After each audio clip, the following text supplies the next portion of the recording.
Darkness fades when you are near. Your light breaks through our deepest fear. You make the broken heart rejoice. In you we find our voice.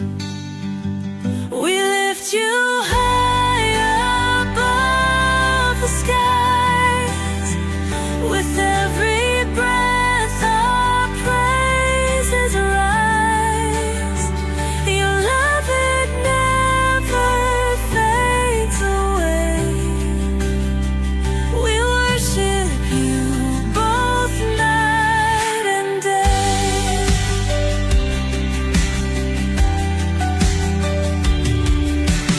Chains are broken in your name. In you we are never the same.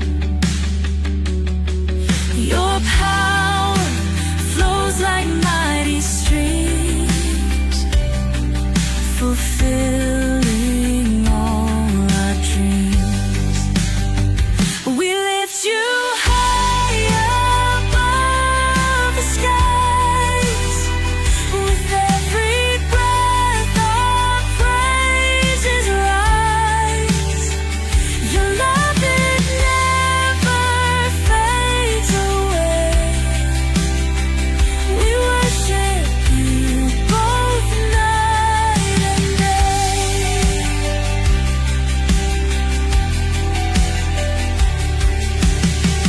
Your name is power, life, and peace. By your word our fears release. You are the hope that fills our soul. In you we find our goal. We lift you high above the skies. With every breath our praises rise.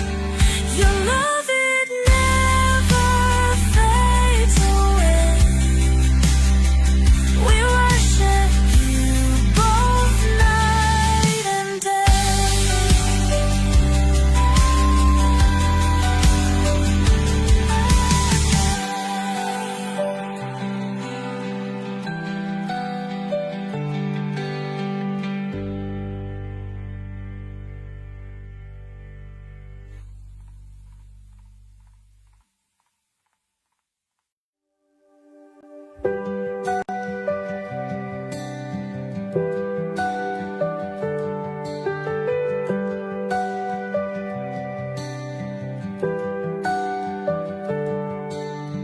Darkness fades when you are near. Your light breaks through our deepest fear. You make the broken heart rejoice. In you we find our voice. Hello, and welcome sa Russia TV mga kapatid, at meron tayong debate na magaganap ngayon between Born Again Oneness mga kapatid and Reform. Ang topic natin ay patutunayan ng ating affirmative na mahalaga ang bautismo sa tubig sa kaligtasan. Again mga kapatid, ang topic natin ngayon ay mahalaga ang bautismo sa tubig sa kaligtasan. So affirmative natin si Pastor Mark at negative naman si Dr. Denmar mga kapatid. So before natin start ang debate, so explain ko muna yung mangyayari. So meron tayong 10 minutes na presentation at 10 minutes din ng rebuttal.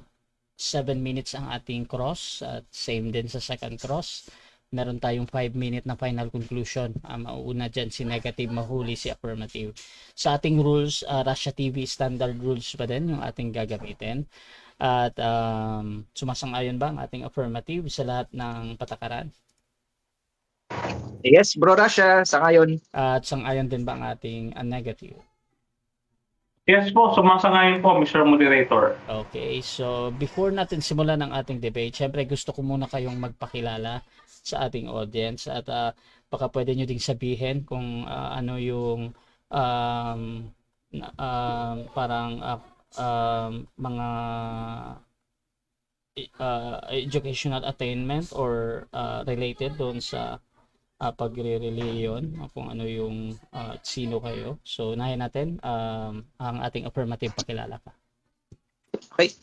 Good evening sa lahat. Mapagpalang gabi.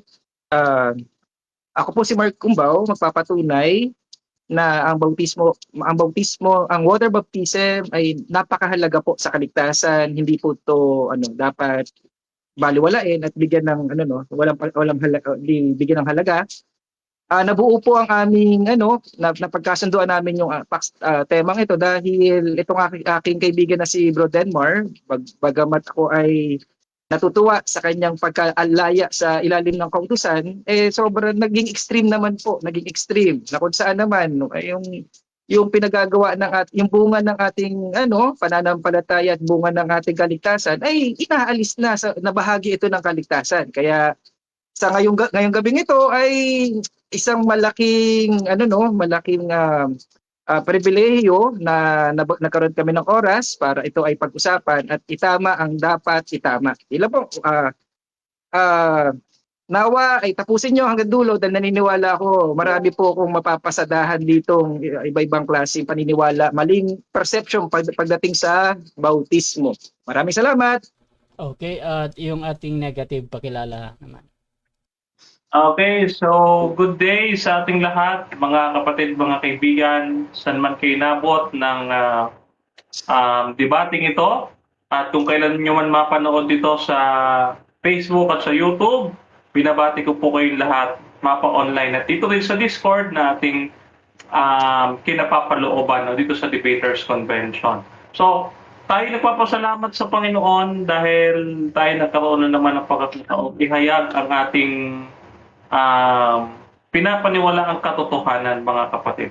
So I am your lowly servant in Christ, your brother in faith, who holds the Reformed theology, the old creationist theory, also the New Covenant theology, and also Arminianism type of soteriology. So marami tayong pinanghawakang frameworks, bagaman iba-iba, but it will all lead us to Christ. So isa lang yung ating tagapagligtas, and it is the sovereign God, the cause and the finisher of our faith. Kaya we believe that glory to God alone, or soli Deo Gloria, mga kapatid. So after this debate, we expect, mga kapatid, kayo po na mga nakikinig, kayo po ang ating ina-address dito dahil kayo po ang mahalaga na maunawaan po natin kung ano ba yung role ng baptism sa ating buhay na bilang isang Kristiyano. At ano nga ba yung sinasabing baptism? Kasi marami hong uri ng baptism at ang baptism, ito po siyang pinaniniwalaan nating outward sign ng ating faith. Sinabi na nga ni Mark kanina na bunga ito ng kaligtasan. So ano nga ba yung part niyan sa ating Christian soteriology pagdating sa Reformed perspective, So yun lamang, maraming salamat, Brother Rasha, and back to you. So mga kapatid, kung gusto nyo yung mga ganitong pag-uusap, please share yung ating live streaming ngayon.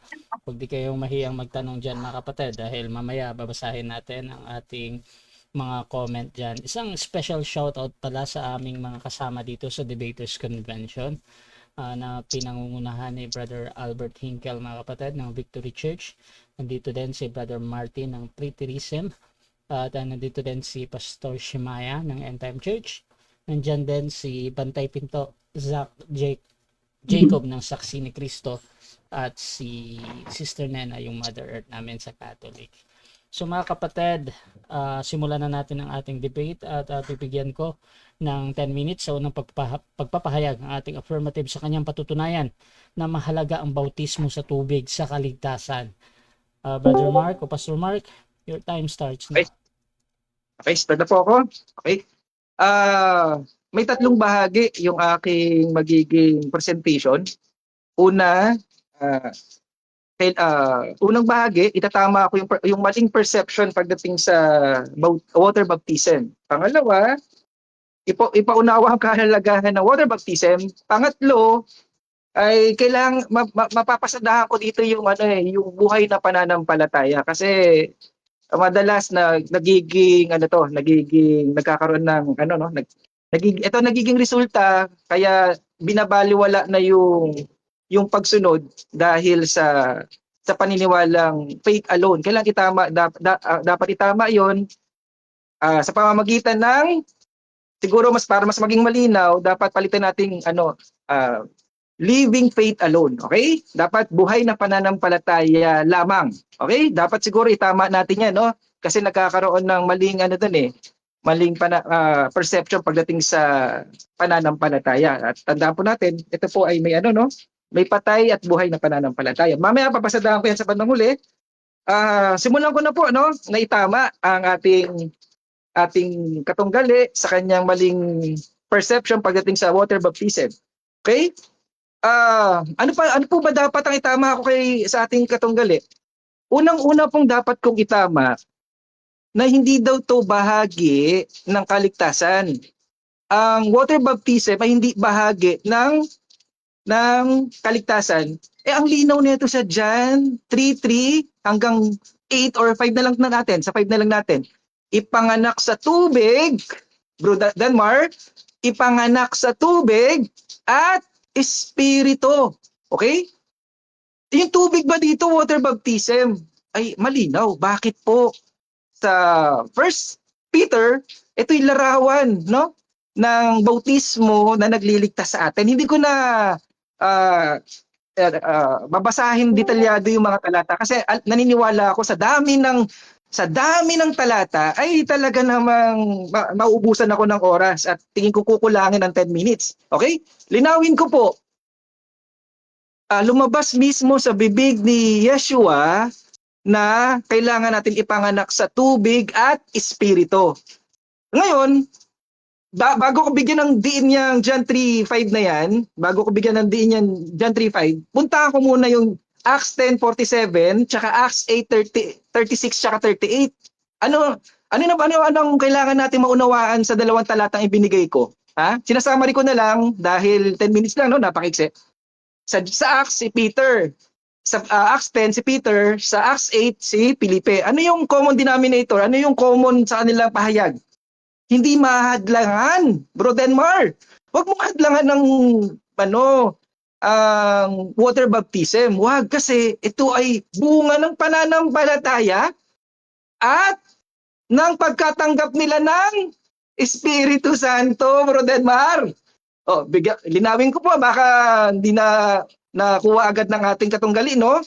Sa Acts 10:47 tsaka Acts 8:36 to 38, nagsitanggap ng Espiritu Santo at sumampalataya si Yeshua ay anak ng Diyos, hindi daw mahadlangan ang tubig. Ano po yung nabanggit, Bro Denmar? Tubig, bautismo sa tubig. Okay, balikan natin si John 3:5. Nababanggit yung kapanganakan sa tubig. Bakit nga ba nabanggit yung kapanganakan na naman sa tubig? Ba't po binabalik na naman, Mark, dun sa tubig? Malinaw kasi ang tubig ay simbolo ng paglilinis. Talataan natin si Bro Denmar. Ephesians 5:26, Acts 22:16, Hebrew 10:22, John 13:8-10, 1 Peter 3:20 to 21. Tatanggihan mo pa ba, Bro Denmar, ang water baptism? Ito ay simbolo ng paglilinis. Okay. Bibigyan natin ng diin yung John 3:5, kapanganakan sa tubig. Bakit nga ba kapanganakan sa tubig ang water baptism, Bro Denmar? Mahirap bang unawain? Pag binautismo, nilulubog ka, ito ay pagpapakitang inililibing ka. nagiging kabahagi ka ng kamatayan ni Yeshua, sa kanyang kamatayan at kalakip ka rin niyang makakasamang mabuhay mula sa mga patay. Okay, mababasa yan sa Romans 6:3 to 5 at Colossians 2:12. Ang bautismo po pala, kaya pala inilulubog, hindi winiwisikan. Okay? Bakit nilulubog? Kasi ito'y reenactment ng ating pagkamatay. Nagiging kabahagi tayo na inililibing tayo sa tubig para ganapin yung kamatayan, at pag-ahon natin makatanggap ng Espiritu Santo, at ito'y tumutukoy naman sa pagkabuhay at paglakad natin sa bagong buhay, paglakad sa Espiritu. Linawin natin, no? Ito po yung maiksing kahulugan ng born again. Bakit maiksing kahulugan ng born again? Ang bahagi ng pagiging born again ang ipanganak sa tubig. Bakit? Kasi pinapatay natin yung unang kasunduan natin, Bro Denmar, sa ilalim ng kautusan. Pinapatay natin yung unang kasunduan. Namamatay tayo sa unang kasunduan. Bakit? Ano yung unang kasunduan? Nasa Jeremiah 31:31 yan eh. Nakipagtipan tayo ng una sa Ama, nakipagtipan tayo sa pamamagitan ng kautusan, at makipagtipan siya ng panibago sa pamamagitan ng biyaya. Kaya, maiksi, no? Sobrang hisi talaga ng oras.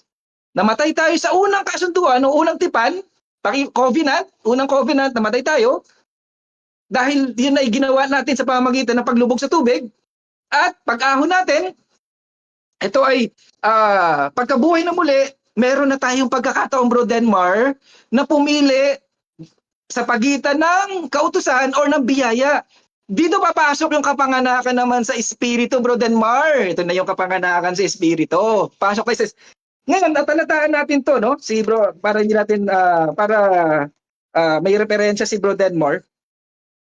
Yung kapanganakan sa nasa Galatia. Okay? Hindi, mamaya bibigyan ko talata sa Galatia sa Romans 2. May dalawang klaseng kapanganakan sa ilalim ng alipin na si Hagar, at sa pagkakapanganakan kay Sarah. Yun yung anak niyang si Isaac. Anak ni Hagar si Ismael, na kung saan ano ang sinisimbolo nito? Ay ang kapanganakan pala sa laman ay pagkaalipin sa kautusan. Pagkailalim sa kautusan. Ang bagong kapanganakan sa Espiritu o sa pangako ay yung kapanganakan kay Isaac, kapanganakan sa malaya. Ngayon, ano maunawaan natin? Nung tayo ay nagkaroon ng pangalawang kapanganakan, panibagong buhay, kailangan natin itong ipagpatuloy sa pamamagitan ng pagpapailalim sa biyaya. Ito yung Espiritu. Ngayon, paano ba magpailalim sa Espiritu, Bro Denmar? Paano ba magpailalim sa Espiritu? Sa kapanganakan, paano ba maipanganak sa Espiritu? Sa pamamagitan na tayo ay hindi na nasa ilalim ng kautusan, na kung saan ang ating pananampalataya, ang nakapagligtas, hindi po yung mga pagsunod natin sa kautusan. Kaya living faith, no? Living faith alone. Bakit living faith? Dahil wala pa man yung gawa, hindi pa ipinapanganak ang tao, wala pang gawa, ay pwede ka ng kawaan, pwede ka ng maligtas, lalo pa sa mga sumasampalataya. Bigyan ko to ng ipaliwanag natin to, no? Tandaan po natin, in general, naligtas ang tao sa biyaya, naligtas ang tao sa awat habag ng Diyos. Pero bakit dapat tumugon ng tao sa pananampalataya, sa pamamagitan ng pananampalataya para kalugdan? Tandaan po natin, magkaiba po yung kinalugdan. Okay? Tandaan po natin, may yung pagkakaiba ng kinalulugdan sa kinaawaan. Kapag tayo wala pang muang sa mabuti at masama, wala pa tayong kapasidad para ma-distinguish ang tama at mali, ayan ay kaawaan ng Diyos, biyaya ng Diyos na kaawaan ang i-apply. Pero kapag tayo, alam mo na ang tama at mali, Bro Denmar, sabi sa'yo, magpabautismo ka sa tubig. Ayaw ni Bro Denmar. Hindi na mahalaga yan, hindi na mahalaga yan. Ang tawag dyan ay, yung pananampalataya ay patay. Oo, ang problema, patay yung pananampalataya, ibig sabihin yung pananampalatayang hindi naka-tune in or nakaayon sa aral ng Diyos, ito'y mali, patay, o kaya hindi totoo. Okay? Kailangan may saving faith tayo na kung saan hindi na doon titignan ng Diyos, hindi na Time. susukatin ng Diyos. Salamat. Okay, so dyan nagtatawas ang unang pahayag ng ating affirmative. Dako tayo sa unang pagtatanong ng ating negative. Dr. Denmar, 7 minutes bro. Okay. Your time starts now. Okay. First question, Brother Mark, kasi nasa paksa natin, mahalaga ang bautismo sa tubig para sa kaligtasan. Bro Mark, question ko, I want to clarify, no? Again, yung sinasabi mong mahalaga, no? Pag sinabing mahalaga, saan siya naging mahalaga per se? Okay? Mahalaga dahil ito yung bunga ng ating pananampalataya at kaligtasan. Nauna na yung pananampalataya, sumunod ang kaligtasan, hindi mo pwedeng alisin yung bunga na nasa susunod sa ating kaligtasan. Hindi pwedeng alisin yung bunga. Okay. So, ibig mo bang sabihin, no? Ibig mo sabihin, tinitignan pa ng Diyos yung gagawin mo, yung pagpapabautismo mo, para matukoy niya na totoo kang nananampalataya? Yes or no? Ay, no, kasi hindi mo katulad ang Diyos, Bro Denmar. Ang Diyos, alam kung anong pananampalatayang meron ka kung patay. Oo, alam agad. Pag sabi, sumasampalataya ako sa Diyos, ay patay yung pananampalataya ng Bro Denmar. Kasi ayaw naman, matigas ang ulo, ayaw ng water baptism, ayaw ng aking kautusan. Oo, ay hindi maliligtas yan. Ganun lang kasimple yung Bro Denmar. Okay. So, follow-up question ko doon sa second question ko kanina, no? Dahil hindi kailangan ng Diyos na makita yung gawa mo na pagpapabautismo mo para malaman yung tunay, yung pananampalataya mo. So, therefore, Bro Mark, no? Kahit pala hindi magpabautismo ang isang tao, alam ng Diyos na tunay ang pananampalataya niya, yes or no? Ay no, kahit hindi. Pag yung salitang kahit hindi, kinukontra mo na agad eh. May pananampalataya, kaya lang Bro Denmar, mali. Hindi nakakaligtas. Bro Denmar, baguhin mo na yan. Nakalipat ka na nga sa ilalim ng nakalis ka na nga sa ilalim ng kautusan. Itama mo na lang yung pananampalataya mo, Bro Denmar. Itama mo na lang, ha? Okay. Next question. Okay. So, ikaw nagsabi na hindi ikaliligtas yung pananampalataya na walang bautismo. Tanong ko sa'yo, okay, ibig bang sabihin yung bautismo yan ay requirement or condition for justification? Yes or no? Ay no, hindi siya requirements. Pero mahalaga siya kasi hindi mo pa man nagagawa, ligtas ka na eh. Wala pa yung gawa, wala ka pang ginagawa. Hindi ka, sabi nga sa Romans 4:5, yung hindi nga gumagawa eh. Sumampalatay, ligtas. Wala pa yung gawa, pero alam ng Diyos kung yung pananampalatay mo, Bro Denmar, ay hindi matigas na puso. Hindi matigas ang ulo mo. Alam ng Diyos yun. Okay. So, susundan kita dyan. So, naniniwala ka o ina-affirm mo na ang tao ay naliligtas sa pananampalataya lamang. Confirm ko muna, tama ba yun? Tama or mali? Tama, pero dapat natin bigyan ng linaw. Tama kung yung pananampalatayang tinutukoy mo ay buhay na pananampalataya. Bagamat hindi pa tayo nakakagawa, pero dahil buhay yan, gagalaw at kikilos, gagawa yan. Alam ng Diyos kung buhay yung pananampalataya, brother man. Pero ngayon pala, ayaw mo yung kautusan ng Diyos eh. Paalam na lang Diyos ang tigas ng ulo mo. Alam na. Okay, next question tayo. Okay, next question. Okay, papaano, Bro Mark, ang isang tao kapag ka hindi nabautismuhan, ligtas pa rin ba yun kahit nananampalataya siya na si Jesus ang tagapagligtas niya? Yes or no? Yes na yes, kasi nga living faith alone nga ako. Wala pa nga, hindi pa nga tayo gumagawa. Nung oras na sumampalataya tayo, ligtas tayo kasi alam ng Diyos kung yung pananampalataya mo, Bro Denmar, kapag nakakita ka ng tubig, walang makakahadlang sa'yo para mabautismo. Hindi, andyan na yung tubig, aayawan mo pa eh, tatanggihan mo pa eh, babaliwalain mo pa eh. Ibig sabihin, yung alam ng Diyos na patay yung pananampalataya mo sa una pa lang. Oo. Oo. Okay? Okay, so alin ang mahalaga sa kaligtasan? Yung pananampalataya mo na naniwala ka na si Kristo ay tagapagligtas o yung tubig na pinaglubugan sa'yo? Ay, yung pananampalataya natin sa Diyos, yun yung mahalaga.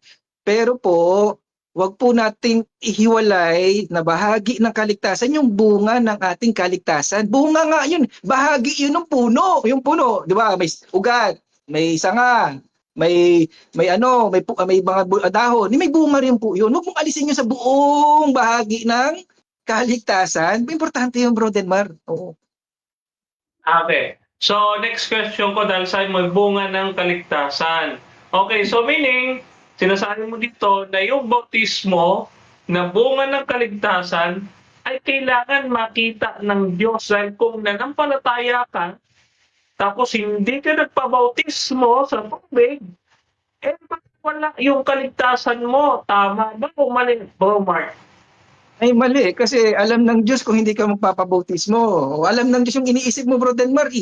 Nung nasabi mo ako'y sumasampalataya sa Diyos, alam ng Diyos kung yung pananampalataya mo ay patay. Kaya hindi na kailangan antayin pang tatanggi kang magpapabautismo ka. Hindi na kailangan antayin ng Diyos yun. Alam agad. Huwag mong itulad sa iyo ang Diyos, Bro Denmar. Huwag mong itulad sa iyo ang Diyos. Okay, so eto ay papakonfirm ko lang ulit sa'yo, Bro Mark. Yung isang nananampalataya sa Panginoong Kristo, tumanggap sa Kanya. Tanong ko sa'yo, hindi na bautismuhan. Situational, hindi na bautismo, pero nanampalataya. Sabihin na natin, nasa aeroplano, nasa disyerto, walang tubig, Bro Mark. Ligtas pa rin ba siya? Yes or no? Amen, amen. Amen, amen. Kasi nga po, Bro Denmar, ang kaligtasan po ay nagsimula na nung sumampalataya siya. Pero sabi nga sa Acts 10 tsaka Acts 8, hindi mo mahadlangan. Bro Denmar, huwag mong hadlangan. Na ikaw'y tumanggap ng Espiritu Santo at nang sumampalataya kay Yeshua, ay mahadlangan ang tubig, bautismo sa tubig. Eh, hinahadlangan mo, Bro Denmar, kasalanan po yan. Itama mo na hanggat may pagkakataon, ha? Salamat. Okay, so dyan nagtatapos mga kapatid ang unang pagtatanong ng ating negative. At dako tayo sa kanyang negative presentation. Pero bago yan, shoutout muna sa ating nasa live. Shoutout dito kay Emmy Alfonso, sa aking mga sister dyan. Kay Sis Emmy, Sister Maria, Sister Grace Barrios at Sister Nena. Shoutout din kay Carl Frederick. Sabi niya, ina-explain ko na yan sa'yo, bro. Ang baptism ay bunga ng pananampalataya. Hindi requirement para maligtas. Essential ang bunga pero walang kinalaman sa kaligtasan. Shoutout din kay Pastor Jeremy Lamlon. Ibang oneness si Mark. Shoutout din mga kapatid. Dito kay Jose Bayre, Gibanatan mo Mark. Shoutout din mga kapatid. Dito kay Pastor Eric, Bro Rasha, mukhang di na natin maabot si kapatid na Dadmar. Doktor na pala siya, pero sa panig niya ako dito. Bagamat kaibigan din natin itong si Bro Mark. Shoutout din kay Brother Ron Fernando. Bro Rasha, pakisabi kay Dr. Denmar, walang makakatalo sa doctrine of baptism in the name of Jesus Christ. Go Pastor Mark Cumbao. Shoutout din mga kapatid kay Pakada. Paano kung nabautismuhan at hindi naman save at hindi nakikita sa kanyang buhay at siya ay nabautismuhan? Ibig po bang sabihin ligtas pa rin dahil nabautismuhan? Shoutout din mga kapatid dito kay Albert Hinkel. Doon daw napakita na nanampalataya siya kasi nagpabautismo. Shoutout din mga kapatid dito kay Pastor Jeremy Amlon. Paano naging faith alone kung may bautismo sa tubig? At Brother Zach, sabi niya, nakikilala mga tunay na ligtas dahil sa water baptism. So mga kapatid, tuloy-tuloy tayo dito at dako tayo sa negative presentation. Dr. Denmar ng Reform, your time starts now. Okay, so good evening to all. Pax et bonum, mga kapatid, mga kaibigan. Again, ang affirmative nag-fail po sa kanyang role. Ang ginawa po ng affirmative, instead po na magtayo, ang ginawa, nag-rebut. No? Sabi niya, no, yung pinakaunang pahayag niya, no, sasagutin natin. Itutuwid natin. No? Kaya dito, positioning pa lang po eh. No? Mali na. Bakit? Nag-rebut po kaagad ang affirmative. Oh, dapat hindi niyo po ginagawa yun. Kasi wala pa po akong statement. That is a prejudgment. Oh, kaya dito, makikita natin, gusto ko na sanang itanong pero mamaya na. Na-review ba ni Pastor Mark yung 1689 Baptist Confession of Faith? Doon po sa 1689 at kahit po sa Westminster, no, hindi po tayo tumatanggi, no, unang-una na ang ikaliligtas ng tao ay faith alone. Okay? Hindi tayo tumatanggi doon na ang way ng kaligtasan is faith alone. Okay? We also do not reject that the baptism is a product of faith. But natin kina-qualify yung kanyang proposition, ang sabi niya, mahalaga ang water baptism sa kaligtasan. Okay. Ano po ibig sabihin nun? Ito po sabihin nito, no? Meritorious ang water baptism sa kaligtasan. Kaya nga po tinatanong ko siya kanina eh. Sabi ko, no? Halimbawa, isang taong nananampalataya o walang tubig, nasa disyerto, nasa eroplano. O, di ba? Walang tubig. So, paano po yun? Sabi niya, ligtas pa rin na nananampalataya. Makakatakin na lang ulit pang ina-affirm yan ni Bro Mark. Kami dalawa, nag-agree na siya sa akin na faith alone ang way ng kaligtasan. No, I think kailangan lecturean about New Covenant theology. No, na dahil ito yung New Covenant, tapos ang Old Covenant system, you don't have to. Kasi unang-una, hindi tayo nagtatalo dyan. Binabakudan ko na po yan, hindi tayo nagtatalo dyan.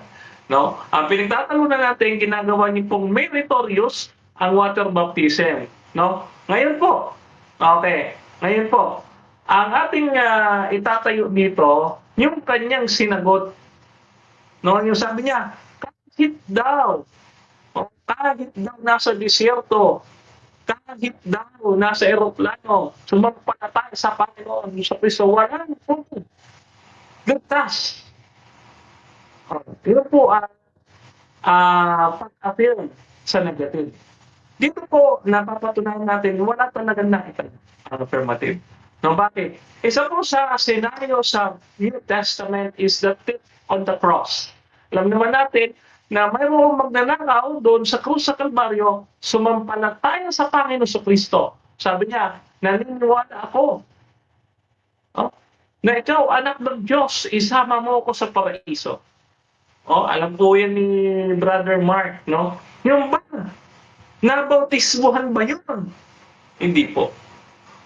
Pero, ano sabi ng Panginoon? At tungkol ng Panginoon sa Kristo, sinabi niya ba, magpabautismo ka muna? No.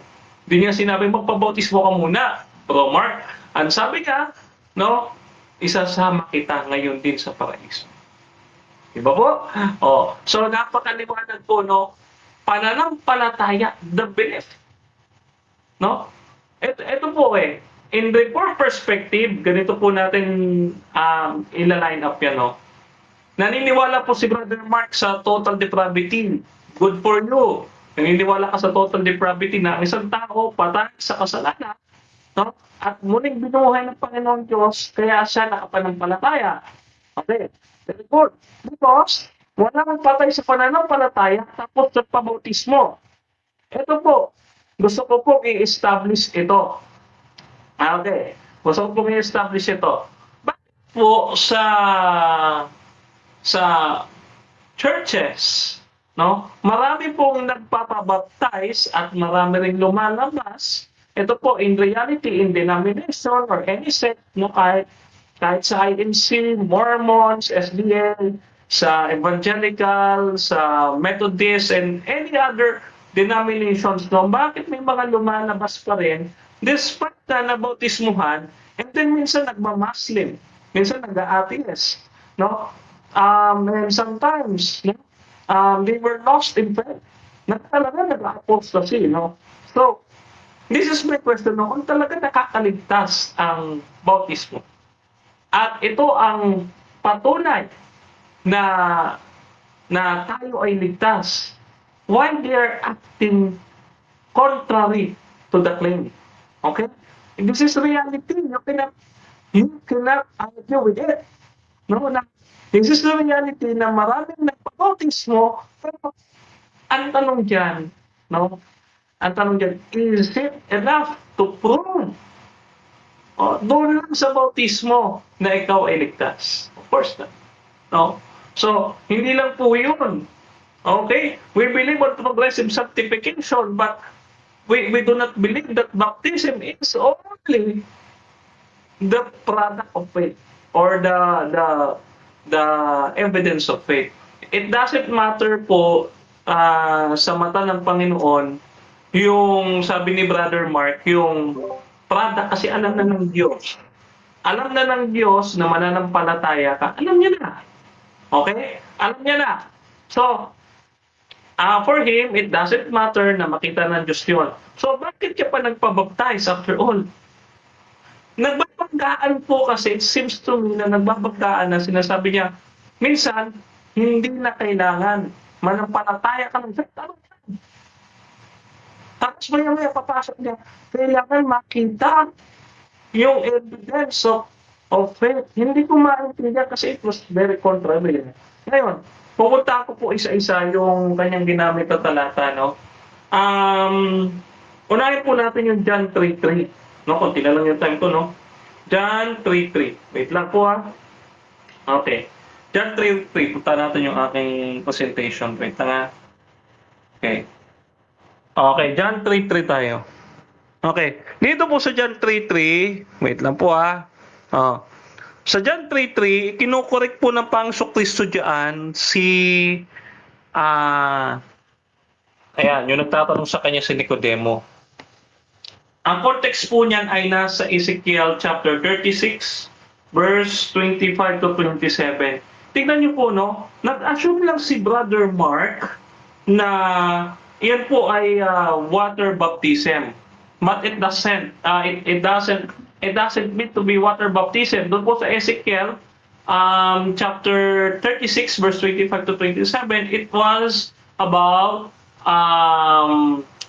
cleansing, no?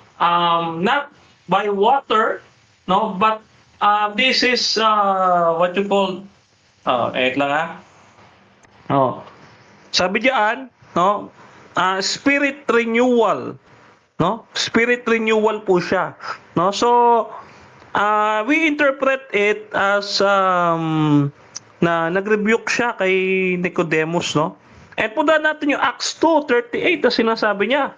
Pag ibababa po natin doon sa Acts 2:41, ano po mababasa natin sa Acts 2:31? Those who received His word were baptized. Okay, so ano po ang nangyari una? Sumampalataya muna, nakarinig, Jefferson Pauline, binuhay na mag-uli ng Diyos, nagkaroon ng faith, and then at saka nagpabautismo. These were people who were already saved. Okay, dahil sa kanilang faith.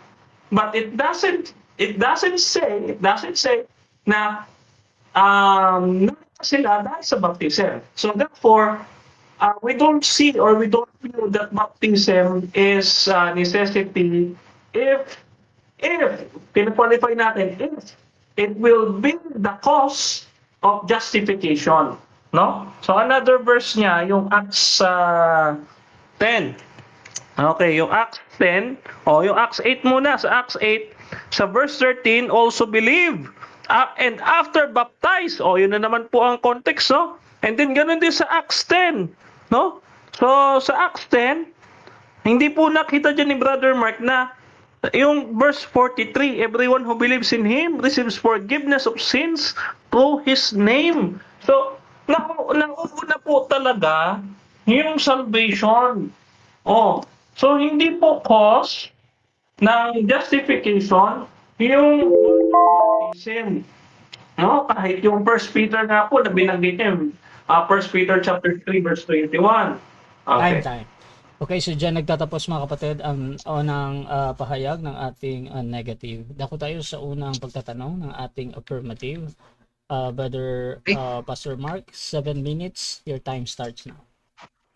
Unang tanong ko, Brother Mark, ipinangaral po ba ng mga apostoles water baptism? Oo, hindi. Yes, ipinangaral doon sa Book of Acts. But hindi nila ipinangaral as necessity as if it is the cause of your justification. Hindi po siya meritorious sa kaligtasan. Okay, next question. Right. Ipinangaral din po ba ni Yeshua water baptism? Oo, hindi. Yes, if you assume that John 3:3 is about water baptism. But again, yung John 3:3 is quoted to Ezekiel chapter 56 verse 25 to 27 na ang interpretation is spirit renewal or tinatawag nating regeneration, not water baptism. Okay? So, linawin mo yung interpretation mo diyan. Baka you might want to consider that. Sundan ko yung paliwanag mo, Brother Mark. Yung kapanganakan sa espiritu or kapanganakan bautismo sa espiritu, paano natin isasagawa yan, bro? Paano inuutos sa atin, paano natin gagawin yan, bro? Okay, hindi po natin gagawin yan.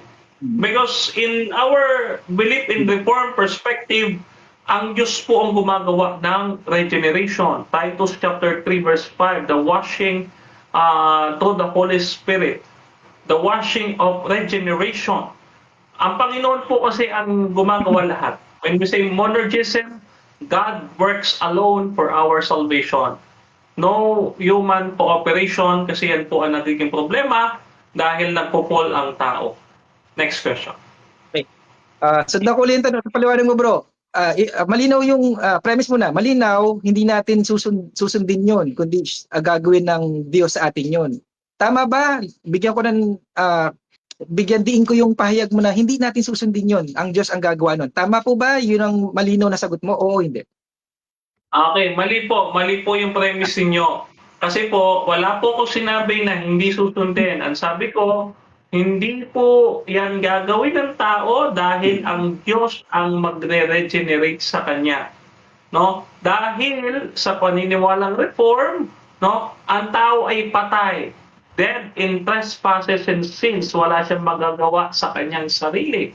So therefore, since his human nature is severely tied, yung kanyang will is severely tied with his human nature, wala siyang magagawa. So therefore, it needs an eternal force. Puntahan ko yung John 3:5. John 3:5. Magkaiba po ba yung kapanganakan sa tubig at kapanganakan sa espiritu? Magkaiba po ba yan o magkapareho? Ano po yan? Magkatulad lamang po yan. No, magkatulad lamang po yan. Okay. Paliwanag ko po. No, ang water baptism is an outward sign of the baptism of the Holy Spirit. No, outward sign lamang po siya. Hindi po talaga siya. Kumbaga ito po ay sinisimboluhan niya. Sinisimboluhan niya yung baptism in the Holy Spirit. No? Right. Okay. Yung water baptism ni Juan Bautista, wala bang halaga yon sa kaligtasan? Yung water baptism ni Juan Bautista ay walang halaga sa kaligtasan. Meron o wala? Okay, objection, Mr. Moderator. the objection. Okay, gusto ko sanang sagutin yung tanong niya pero hindi ko po nilatag yung baptism ni John. So, Okay. next question Okay, po so tayo. automatic next question, hindi pa daw niya nilatag. No problem, no problem. Okay, sunod na tanong ko bro, Denmark. Bakit isinasagawa ang water baptism bro kung hindi ito Ayun mahalaga nga po. sa kaligtasan? Oo. Bakit isinasagawa to kung hindi walang halaga to sa kaligtasan? Bakit? Ba't ginagawa to? Okay, bakit po ginagawa? It's just because it is necessity as a command. But it is not a necessity when we talk about as a cause for justification. Again, ang inyong pong topic, meritorious po ang water baptism sa kaligtasan. O kaya po siya mahalaga, sabi niyo. Okay. Ibig mo sabihin bro, Denmar, may maliligtas na mananampalatayang ayaw ng water baptism? May maliligtas, linawin ko tanong may maliligtas bang mananampalatayang ayaw ng water baptism? May maliligtas o walang maliligtas na ayaw ng water baptism? Okay, 10 seconds. May maliligtas na hindi nag-water baptism and that is the thief on the cross. Yun po ang ating ninatag Next question, kanina. 10 seconds. Yung thief of the cross hindi Next lumubog question. sa tubig. Uling tanong ko bro, Denmar. Paano ipanganak sa tubig? Ano yung paliwanag mo kanina kasi medyo malabo yung paliwanag mo kanina. Paano ipanganak sa tubig, bro? Sa John 3:5, paano pinapaliwanag kanina yun? Okay, kanina sabi ko nga po, no, it is a baptism of the Holy Spirit or the Spirit renewal according to Ezekiel chapter 36 verses 25 to 27. Ang Diyos po ang gumagawa noon, Titus chapter 3 verse 15, hindi tayo kasi wala po tayong living faith nung tayo ay kasalanan. Ibig mo sabihin bro, hindi kasalanan ng tao na hindi sumampalataya kasi nasa control pala ng Diyos no, na kung sino yung sasampalataya dahil pag pinagkaloob niya yun, siyang gumawa sa iyo, sasampalataya ka. Tama po ba gano'n o hindi? Gano'n? Mali po. Yung sinasabi nyo, ang Diyos ang co-control. Wala pong ganun pong view ang reform. No? What we said, no, that God ordains everything, lahat ng bagay inordain ng Diyos. No? In eternity past, ni-predestine niya or inelect niya ang ilan. Okay. Ang next question ko, bro, yung Time. kapag 7 minutes time. Okay, so dyan nagtatapos ang first stage ng ating debate. Dako tayo sa ating rebuttal pero bago yan, shoutout muna sa ating nasa live kay Ron Fernando. Yung Zero Plano, ikaw ang nagbibigay ng sariling konklusyon mo. Tinatanong nga kita, imposible bang mabautismuhan pag kalapag? Yes or no? Shoutout din mga kapatid dito kay Pastor Jeramil, pero sang-ayon ka din, Bro Ron, na di na pwedeng totoo ang pananampalataya niya sa mata ng Diyos kahit hindi pa siya nabautismuhan kasi nasa eroplano pa. Yun lang. Shoutout din mga kapatid kay Leluch Lavena, ang bautismo sa tubig tandayan sa pagsisisi at pagbalik loob sa Diyos. Shoutout din kay Brother Carl, sabi niya tama din Mar, Ephesians 1:13, di natin gawa ng Diyos ang baptism of Holy Spirit. At shoutout din mga kapatid dito kay Zach, yung magnanakaw na baptize yan ni Kristo in water. At shoutout din sabi ni Pastor, at least kay Mark ligtas na kahit hindi pa nabautismuhan kasi alam raw ng Diyos na totoo ang pananampalataya. Pero ang problem dyan, kailan ba magamit ang John 3:5 kung ligtas na pala bago mabautismuhan? Kailan pala applicable yan? At sabi naman ni Brother Albert, kaso parehas naman na posisyon yung dalawa. Sa mga sagot ni Mark, lumalabas parehas sila ni Denmark. Shoutout din mga kapatid dito kay okay. So, dako tayo sa ating rebuttal ng affirmative. Brother Mark, your time starts now. Okay. Simulan kong yung aking rebuttal dun sa hindi niya sinagot kasi alam niyang na corner siya dun eh. Ano yung tanong kong yun? Kung isang mananampalataya ayaw magpabautismo, maliligtas ba? Hindi siya makasagot, di ba? Hindi niya masagot ng oo or hindi. Bakit? Kasi nga, hindi mo man magawa pa yung bautismo, Bro Danmar. Alam ng Diyos kung ang yung pananampalataya ang ay may pagsunod, ay buhay. Dahil buhay siya dahil buhay, kikilos, gagawa at susunod. Alam ng Diyos 'yun. Hindi po tayo tao, hindi po tao ang Diyos para i-level natin sa atin yung Diyos na kailangan antayin muna yung bautismo para isama ka sa maliligtas. Hindi. Oo. Alam ng Diyos kung ito si Mark, nung oras sa sumampalataya yan, nakikita ko na yung puso niya eh. Susunod to sa aking kautusan, susunod to sa aking kalooban, susunod to sa aking ipapakita niya ang pag-ibig niya sa akin. Oo, sa pamamagitan ng pagsunod. Nakikita na ng Diyos, wala pa akong ginagawa nung Lord and Mark. Wala pa ako, yun yung living faith alone. May buhay na pananampalataya. Bagamat hindi pa gumagawa, malinaw sa Romans 3, 4, 5 na 4:4-4-5 ng Romans, di pa gumagawa, pero ginagawa ng katwiran, ibinibilang ng katwiran. Ibig sabihin, alam ng Diyos kung living faith yung meron ka or dead faith ang meron ka. Okay. Punta, hindi niya masasagot yan dahil ililigtas ka ng Diyos, ayaw mo sa kanyang utos, Brother Mar. Hindi mo susundin. Alam, bagamat nasa huli, hindi ibig sabihin, hindi siya bahagi ng kaligtasan. Kaya nga sabi ko sa iyo, Denmar, nililinaw ko yung paksa natin. Komportable ako dun sa paksa na ang tema natin, mahalaga ang water baptism sa kaligtasan kasi nga hindi nga mahadlangan, Bro Denmar eh. Hindi nga mahadlangan. Pero baka bumalik ako doon sa presentation ko, no? Puntahan ko na yung rebuttal, yung mga nabanggit niya, no, Bro Denmar, no? Spiritual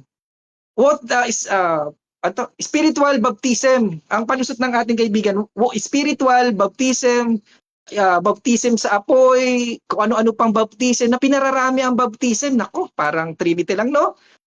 Yung isang persona, ginagawa maraming persona, no? Dumadami, no? Okay. Sabi ng Ephesians 4:4, Bro Denmar, isa lang po ang bautismo. Isa lang sa mga bini ni Abraham, sa mga bride of Christ, isa lang po ang baptism. Huwag po paramihin, isa nga lang eh. Sabing isa lang, hindi marami. Paano naging isa ay may apoy, may espiritu, may tubig, may salita? Ang daming nababanggit na bautismo, no? No? Ganito lang kadaling paliwanag niyan, bro. Ganito lang kadaling ipaliwanag yan. Tandaan po natin yung water baptism na nangyari sa Acts 2:38 ay nabanggit na to sa Joel, no? Tama ba ako? Para sa Joel yata ito, na magkamali. Nabanggit na ito eh. Ibubuhos yung Espiritu Santo, no? Tapos may kapangyarihan, may dila ng apoy na bumaba sa nandun yung apoy, andun yung pagbuhos ng Espiritu Santo, andun yung tubig. May salita eh. Pwede pala magkakasama yun. Hindi ba pwedeng yung isang bautismo bahagi yung apoy? Hindi ba yung isang bautismo bahagi yung salita? Hindi ba yung isang bautismo ay kasama ang tubig? Hindi ba yung bautismo kasama yung pagtanggap ng Espiritu Santo? Kaya nga sabi, bigyan linaw ko pala ito muna. Hindi ibig sabihin, prerequisite na makatanggap ng Espiritu Santo, kailangan bautismo muna. Hindi, na tubig water baptism muna. Hindi naman din requirements na kailangan makatanggap ng Espiritu Santo bago water baptism. Ang sinasabi ko, ano man ang mauna sa dalawa, ano man ang mauna sa iba-ibang bahagi ng bautismo, ito ay kailangan nating matanggap lahat. Lahat ay magaganap sa atin bilang tunay na binhi, tunay na bride, tunay na alagad ng Diyos. Lahat ay matatanggap po natin. Hindi pwedeng chap yung na iba ito. Sabi nga noon, nung tinanggap niya Espiritu Santo, Bro Denmar, mahadlangan ba ang tubig? Hindi na nga mahadlangan. Bakit? Kabahagi yun eh. Okay? Kabahagi yun. Yung kapangyarihan, hindi yung magiging saksi ka mula Judea, Samaria, yung ba ay yung dila ng apoy na bumababa sa atin, na mapatnubay sa atin, sabi, ang pinapatnubayan ng Diyos ay anak ng Diyos. Tandaan natin yon. Yung Espiritu Santo, hindi pwede yan mawala. Lahat yan ay bahagi ng ating pagiging kay Kristo, kay Yeshua. Okay? Isa lang po ang bautismo natin, bahagi yan ng isang kabuuan ng bautismo. Okay, tinanong kita sa tubig, no? Kapanganakan sa tubig. Ano, ang takbuhan ni Bro Denmar, spiritual yan, cleansing, etc., etc. Amen, cleansing nga talaga. Kaya nga nabanggit niya sa 1 John 5:6 yata na magkamali, na parito si Yeshua sa pamamagitan ng tubig at ng dugo. Hindi lang daw tubig, kundi pati daw dugo, pinatotohanan ng Espiritu Santo. Tingnan mo, at ang tatlong ito ay nagkakaisa. Sama-sama yan, package yan na ipagkakaloob sa atin ng Diyos. Hindi yan dapat, hindi pwedeng chap-chap-chap-chap yan. Ay kung yan ay magkakasama, ano ibig sabihin yan, Bro Denmar? Essential, mahalaga. Oo, ano ang conclusion? Yung paglilinis sa tubig, paano malinisan sa tubig, Bro Denmar? No? Guni-guning tubig? Sinabi na nga ng First Peter 3:21 yata, no? Sinabi na nga doon na ang larawan ng bautismo ay tubig. Tinatanggihan pa ni Bro Denmar, bakit ang tigas ng ating mga, nagpamatigas ang ating mga puso, Bro Denmar? Ano ba naman yung yakapin mo yung ipinangaral ni Yeshua sa Matthew 28:19, no? Bautismohan ng lahat. Kay Bro Denmar, wag na. Matigas ako. Wag na, hindi na kailangan niya sa kaligtasan. Oo, faith alone tayo, faith alone. Ay, ang problema, may faith alone na patay, Bro Denmar. Dapat niyayakap mo yung lahat ng inutos ng Diyos. Ito'y pagpapakita ng pagmamahal sa Diyos. Huwag nating kasuklaman ang kautusan kasi ang kautusan ay yan ang naghahatid sa atin sa ating Panginoong Yeshua. Oo, wag natin kasuklaman ng kautusan, wag nating ibaliwalain ang mga utos niya gaya ng water baptism dahil ito ang pagpapakita at pagpapatunay na tayo ay nagmamahal at nakakakilala sa ating Diyos, Bro Denmar. O ganito na lang, simplihan na lang natin, Bro Denmar. Bro Denmar, nung sumampalataya tayo, nagsimula na ang kaligtasan, pero sa simula pa lang, alam ng Diyos, kung magpapabautismo ka, yung bungan, alam na ng Diyos, hindi ka pa man nagbubunga, alam ng Diyos kung magbubunga ka o hindi. Alam ng Diyos kung gagawin mo yung water baptism o hindi. Hindi ka man dumating sa punto na yun dahil wala kang pagkakataon, hindi na kailangan kasi alam na nga ng Diyos kung gagawin mo yung pag may pagkakataon. Kaya nga sabi ng Acts 10 tsaka Acts 8, ano sabi ni Peter tsaka ni Felipe? Ano sabi? Hindi na daw mahadlangan. Oo, hindi mahadlang. Bakit, Bro Denmar? Kasi kung ikaw ay may living faith, Bro Denmar, kung may living faith ka, ang hirap namang hindi kumilos kung buhay ka. Alam mo yun, sakripisyo yung Bro Denmar, di ba? Halimbawa, buhay na buhay ka, Bro Denmar. Buong buhay mo, hindi ka gagalaw. Parusa yun, Bro Denmar. Parusa yun.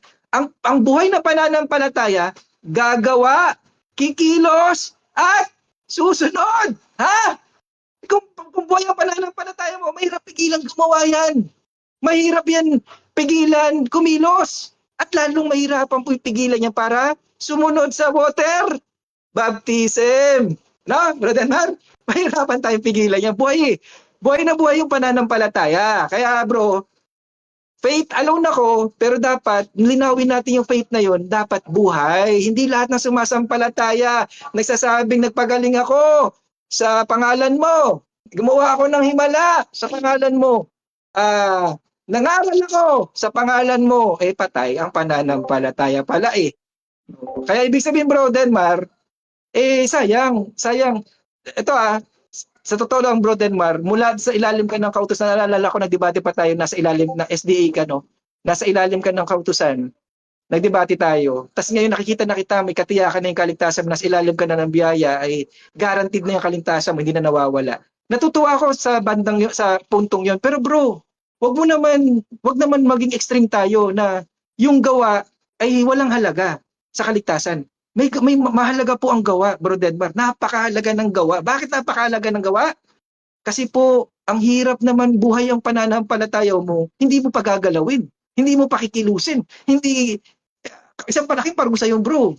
Ibig sabihin, bro, iayon lang natin sa salita ng Diyos, yung ating ating doktrina. Okay, ayun lang po. Salamat. Okay, dako tayo sa ating second cross ng negative. Dr. Janmar, your time starts now. Yes. Okay. So, dito sa First Peter chapter 3 verse 21, Brother Mark, I believe you have read this text already. Sabi doon, okay, babasahin ko po, no? First Peter chapter 3 verse 21. Ito po premise po ito, Mr. Moderator, no? And baptism, which this prefigures now saves you, not as a removal of dirt from the body, but as an appeal to God, a good conscience through the resurrection of Jesus Christ. So I believe you have read this, Brother Mark. Ang question ko po dito sa 1 Peter chapter 3 verse 21, no? Pinaniniwalaan mo dito na yung baptism itself o yung water baptism itself ay nakaka-regenerate ng tao. Yes or no?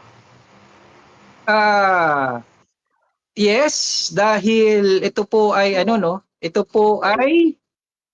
po ay utos ng Diyos, at tandaan po natin ang utos ng Diyos ay tayo ay ipinapanganak na muli. Okay? Nire-renew.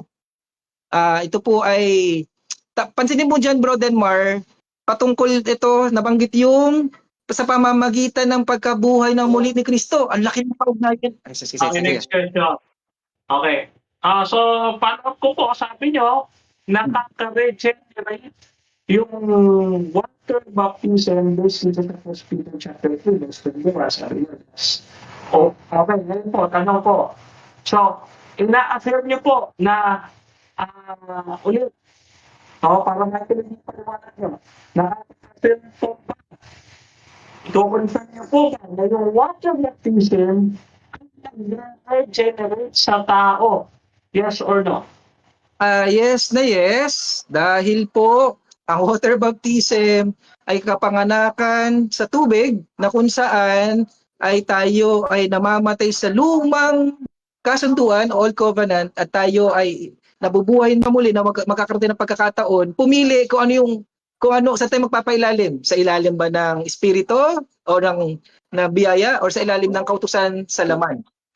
Amen. Okay, so ibig sabihin, okay po. So ibig sabihin, kailangan ng tao mabautismuhan muna para siya ay ma-regenerate. Tama po ba? Yes or no? Yes na yes. Yes na yes. Kasi may mga insidente sa Biblia na una ang bautismo bago tumanggap ng Espiritu Santo, pero hindi sa lahat ng pagkakataon, kaninang nabanggit ko na to, hindi sa lahat ng pagkakataon ay nauuna yung water baptism, kundi nauna yung Espiritu Santo muna. Kaya walang makakahadlang sa tubig, bautismo sa tubig. Ano malinaw na paliwanag ko ba? Okay. Inuulit-ulit nyo po, no, nire-reaffirm nyo na ang water baptism ay nakaka-regenerate. Ibig sabihin po, Brother Mark, since nakaka-regenerate siya, naniniwala ka na kapag ang tao nilubog, ang base sa ating paniniwala, in-immerse sa tubig, ay natatanggal ng kanyang kasalanan at siya'y na-justify. Yes or no? Yes na yes, dahil po sabi sa Acts 2:38, magsisi at mabautismohan kayo para daw Bro Denmar? Para sa ikapapatawad ng inyong mga kasalanan. Malinaw pa yan sa Titus 3:5 na nililinis ng iyong kapanganakan. Kaya nga, balik ulit sa 3:5, kapanganakan sa tubig. Okay, next question. Okay, puntahan ko po yung sinasabi ninyong Titus 3:5, no? Premise ito, Mr. Moderator. He saved us not because of any works of righteousness that we have done, but according to His mercy, through the water of the birth and renewal of the Holy Spirit. Question ko po, Brother Mark, sa talata po, sino yung nagliligtas sa atin? Yung tubig po ba o ang Diyos? Ay, ang Diyos lamang po, kaya inutusan ka, Bro Denmar, ng water baptism. Kaya wag po matigas ang ulo natin. Wag tayo magmatigas. Sumunod tayo sa utos niya kasi kinikilala mo siyang hari at Panginoon mo at ayaw mo sundin yung kanya utos. Matthew 28:19. Bakit natin sinusuway ang kanyang utos, Bro Denmark? Wag ganun, wag ganun. Oo. Sumunod tayo sa kanyang Okay, next kautos. question. Hmm. Okay, next question. So, sabi niyo po kanina, nire-reaffirm niyo pa ulit-ulit na by water baptism, we are regenerated. Ngayon po, dito sa Titus chapter 3, verse 5, ito po tanong ko, sino po ang nagre-regenerate sa atin ngayon? Yung water o yung Diyos? Okay. Yung Diyos na ginamit yung tubig, ang linaw na nga ng mga talatang ibinigay ko sa iyo, Bro Denmark, kanina. Sa Ephesians 5, sa yung tubig ang simbolo ng paglilinis, no? Asan na yung mga talata ito? Acts 2:22-16, Hebrew 10:22. Kaya bro, nililinis ka sa pamamagitan ng tubig. Kaya naparito siya sa first John 5:6 yata. Naparito sa pamamagitan ng tubig at ng dugo. Sabi nyo, symbol yung water baptism ng paglilinis. So, hindi po talaga yung water ang naglilinis, kundi ang Diyos ang nagpapalit sa atin ng Holy Spirit or renewal ng Holy Spirit. Yun po ang ibig sabihin, yes or no? Yes, hindi yung tubig, pero yung pagsunod natin sa utos ng ating Diyos ay ang makakapagpalinis. Bro, ayaw mong sumunod, matigas ang ulo mo, paano ka lilinisin? Ang Diyos na naglilinis sa pamamagitan ng inuutos sa iyo, Bro Denmark, doon mo mapapakitang mahal mo siya. Doon mo mapapakitang ikaw'y nakakakilala sa Diyos.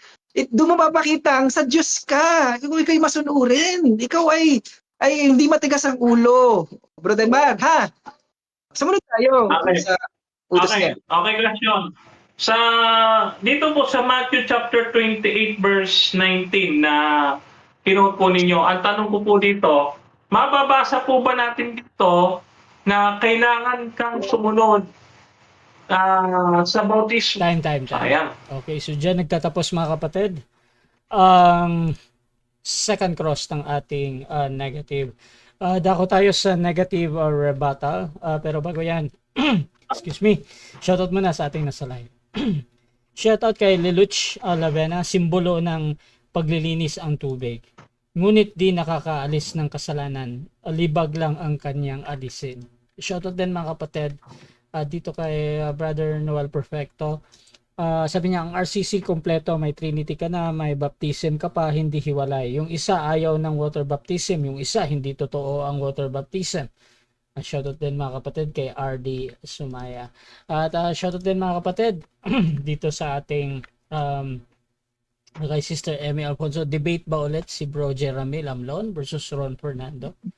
At shoutout din mga kapatid dito kay Pastor Jeremy. Agree ka ba?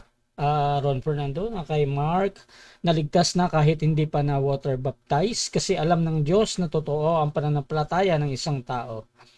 At shoutout din dito kay Albert Hinkel, agree naman ako, pero kung ang sinasabi mo na ang water baptism ang cost ng salvation, pwede naman tayong mag-debate. Shoutout din mga kapatid dito kay Pastor Eric, may faith pala na buhay na magawa pero di ligtas. Okay, shoutout din mga kapatid dito kay Brother Ruel.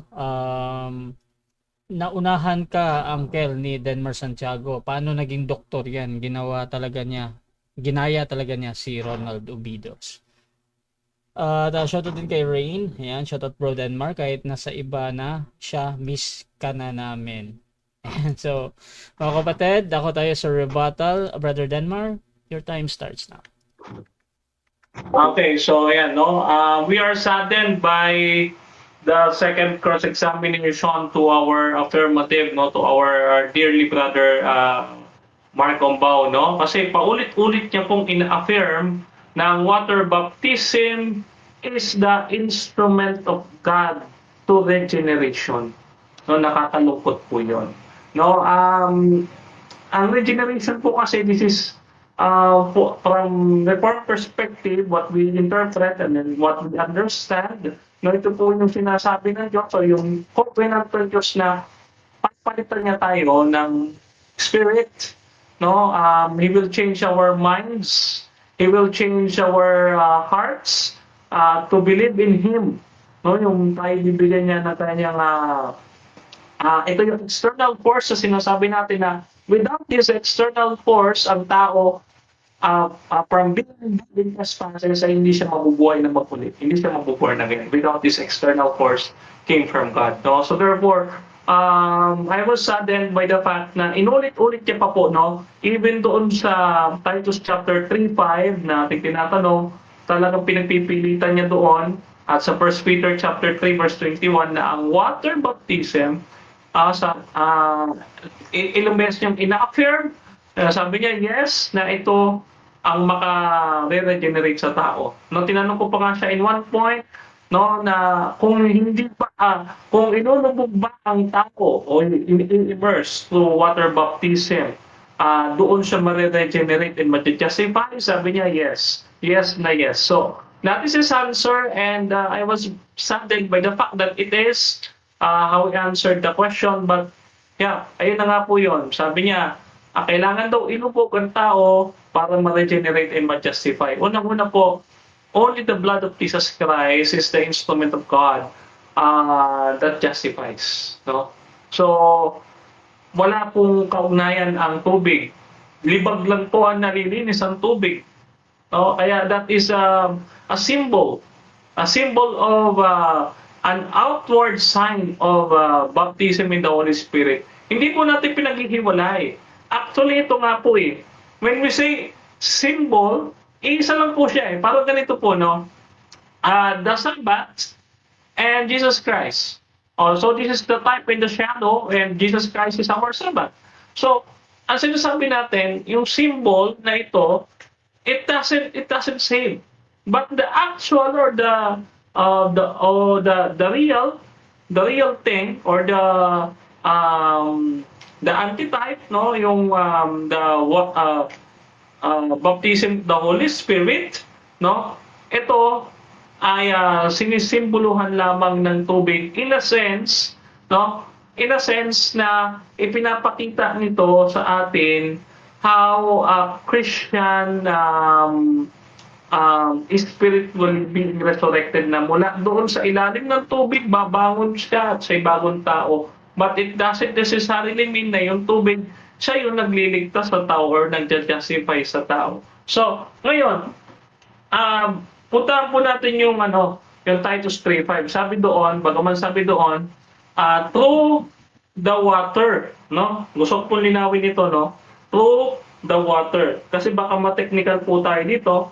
Sabi dito sa 3:5, no? Babasahin ko po, no? He saves us. Tingnan niyo po yung salita ni Apostle Paul. Not because of any works of righteousness that we had done, but according to His mercy. Oops! Ito po, pansinin niyo po, according to His mercy. So, nauna pong nag-initiate ang Diyos. According to His mercy through the water of rebirth and renewal of the Holy Spirit. Ito po yan. So, ang water po ba ang nagre-regenerate? No? Ang sabi po dyan sa verse, no? The water of rebirth and renewal by the Holy Spirit. Pagkasayin niyo po sa Greek, no? Yung rebirth po dyan at renewal ay naka-points out doon sa Holy Spirit. No? So, hindi po doon sa water. So, nakakalungkot po na hindi po nagagawa ng affirmative na itayo ang kanyang stand. No? At hindi niya po nariribat yung ating sinasabi na thief on the cross. Na yun, sumampalataya, hindi naman nabautismuhan. Sinabi niya lang na, Lord, I believe in you. Bring me into the paradise with you. And the Lord says, yes, I will bring you today. Today, I will bring you to the paradise. Hindi niya sinabi na, buba ka, pabautismo ka. Hindi niya sinabi gano'n. No, the thief on the cross have faith and believe in Jesus Christ. After all, lahat ng talata na itinayo po ng affirmative, hindi niya po nabasa ang context. Unahin po natin. Isa-isahin po natin. Acts 2. No? Dito po sa Acts 2, babasahin po natin. Sabi dito sa Acts 2, mga kababayan, no? Acts 2:41, no? Sa Acts 2:41, sabi po dito sa Acts 2:41, no? Those who receive his word were baptized. No? Ayan, no? And chapter 2 verse 21, everyone who calls upon the name of the Lord shall be saved. Hindi sinabi dito na everyone who baptized in the water shall be saved. Pero sabi, everyone who calls upon the name of the Lord shall be saved. No? So that's why it is not necessity as a causality of justification. O Acts 10. Yung Acts 10 po na ginagamit po ni Brother Mark, no? Ito po sa verse 43, bababa lang natin. Everyone who believes in him receives forgiveness of sins through his name. No? O yun, di ba? Yung ginagamit niyang yun, mga kapatid, no, yung Acts 10.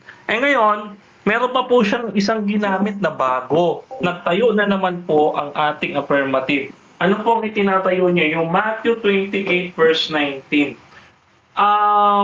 Nag-disagree po ba tayo na magpabautismo, na sumunod as a command? We believe that baptism is necessity as a command or a public declaration of your faith and as a fruit of your salvation, but it is not a justifier of the ungodly. Romans chapter 4 verse 5. It is not sufficient to complete an insufficient faith. It does not add to our righteousness.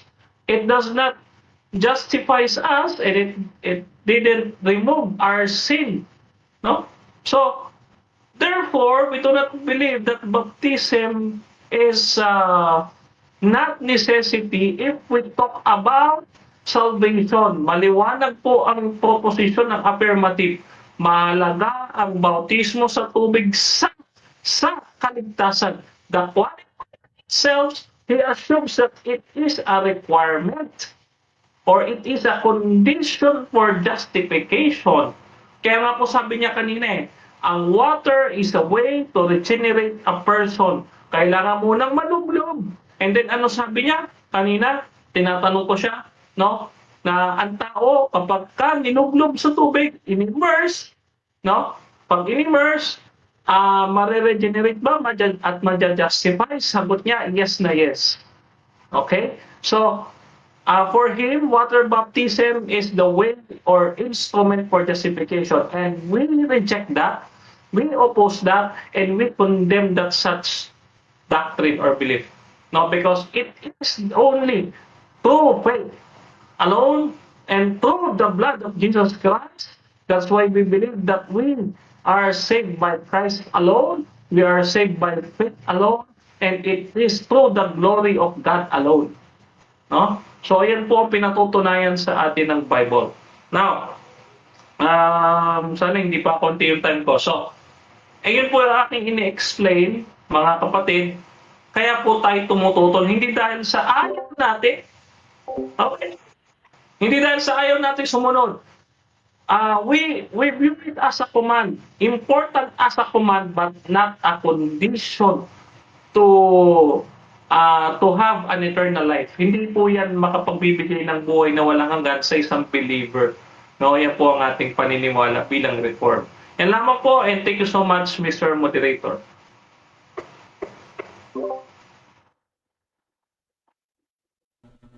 Dako tayo mga kapatid sa second cross ng ating affirmative. Proceed, bro, Pastor. Okay, unang tanong ko, Bro Denmar, ang pananampalataya mo ba ay magbubunga ng gawa o hindi, walang gawa? Yung pananampalataya mo ba magbubunga ng gawa o walang gawa? A genuine faith will have a fruit of salvation or will fruit good works, no? Siya ay magbubunga ng mabubuting gawa kung tunay ang kanyang pananampalataya, no? So meron po kasi nagpo-profess na siya'y nananampalataya, pero after all, hindi pala siya mananampalataya. Okay. Dahil nagbubunga ang iyong pananampalataya, bro, magpapabautismo ka ba sa tubig o hindi? Yes, if it is a command. But I do not believe that it is justifier of the ungodly, or it is the uh, uh, requirement or condition for salvation. I do not believe in such a thing, no? Na sinasabi mo na kailangan ma-justify ang tao through water baptism, gaya po ng sinasabi niyo sa cross-examination kanina. Hindi ko po pinapaniwalaan yun. Okay. Brother Mark, yung pananampalataya na hindi nagbubunga, ikaliligtas mo ba yan, bro, o hindi ikaliligtas? Yung pananampalataya hindi nagbubunga, hindi po ikaliligtas yon. At hindi po yun ligtas after all. Kasi sa 1 John chapter 2 verse 20, may mga nananampalataya po na nagsasabi na nananampalataya, hindi profess na nananampalataya pa. It seems to be they are unregenerated. They are just professing, katulad na sinasabi niyo sa Matthew chapter 7 verse 21 to 23. Tumatawag kay Lord, nagpapagaling, nagpapalayas ng demonyo, but they are not regenerated. Okay. Yung pananampalataya mong walang bunga ng water baptism, na pagsunod sa water baptism, ikaliligtas, hindi kaliligtas, bro, Denmark? Hindi po ikaliligtas ang water baptism.